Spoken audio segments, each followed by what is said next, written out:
essay रचना my daily life मोर नीतिदिनिया जीवन एज ए स्टूडेंट जड़े छात्र हिसाब से 10 लाइन्स 10 धाड़ी life is critical and full of mysteries जीवन अत्यंत गुरुत्वपूर्ण एवं रहस्य परिपूर्ण Sometimes it cannot be defined so easily. बेले बेले एहाकु सहजरे व्याख्या करा जाई पारे नाही. But I have made my life disciplined, trained, yielding and fruitful.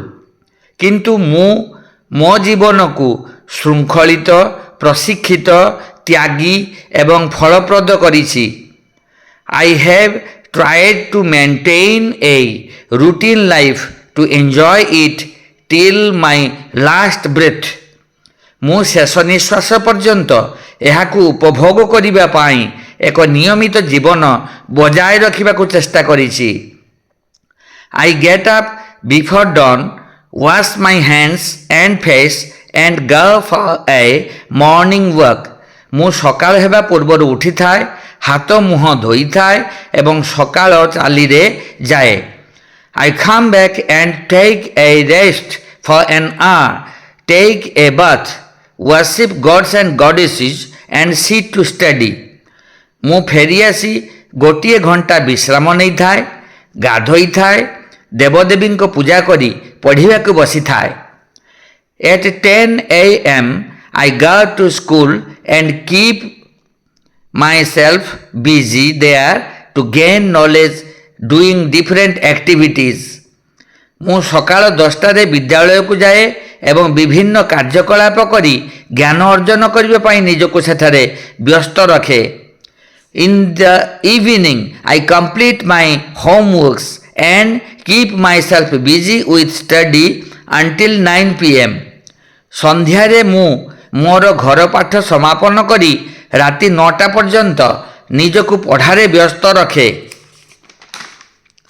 At 9 p.m. my mother calls me to have supper and I go to bed after having it.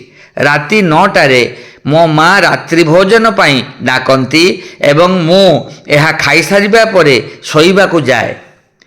I enjoy my life in my own accord. I don't know whether the way I enjoy my life is suitable for others or not. मु जानी नहीं जे मु मो जीवन को उपभोग करुथिबा उपाय अन्य मानक पई उपयुक्त कि नुहे. एही वीडियो लेसन रे रचनाटी को उभय ओडिया और इंग्राजी रे प्रदान करा जायछि जहा ओडिया मीडियम पिला मानक पई वरदान सदृश अटे. सेमानकर इंग्राजी शिक्षण रे एहा सहायक हेबो. सेमाने निज मातृभाषा रे दिया जाइथिबा इंग्राजी वाक्य को बुझिबा को सक्षम हेबे. एही सबु creative writing listening speaking English रे निजर दक्षता वृद्धि करने को आपणक प्रिय शिक्षक श्रीजुक्त कनिष्क कुमार दास जोड़ी रुहंतु एवं एही चैनल को सब्सक्राइब लाइक और शेयर करने को आदौ भूलंतु नहीं. धन्यवाद.